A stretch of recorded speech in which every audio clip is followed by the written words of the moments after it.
বন্ধুরা, আজকে কি রান্না করব ভাবছি, তাই ডিমের একটু শুকনো শুকনো কালিয়া করছি। দেখো, প্রথমে মশলাটাকে কষিয়ে নিলাম, এবার একটু জল দিয়ে দিচ্ছি।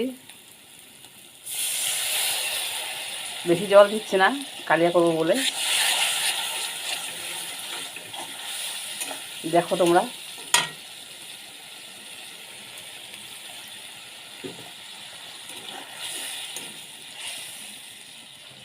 এবার আমি ডিমগুলো দিয়ে দিচ্ছি। ডিমগুলো একদম, ডিম কাকে বলে দেখো, সিদ্ধ কম হয়েছে যার জন্য এরকম হয়ে গেছে। এটা ঠিক আছে, এটাও ঠিক আছে, এটাও ঠিক আছে। দেখো বন্ধুরা, আমি ডিমের কালিয়া করলাম। এবার গরম মশলা দিয়ে গরম গরম ডিমের কালিয়া নামিয়ে এখানে আমার ডিমের কালিয়া রেডি। বন্ধুরা দেখো, গরম গরম ডিমের কালিয়া কেমন হয়েছে অবশ্যই তোমরা জানাবে।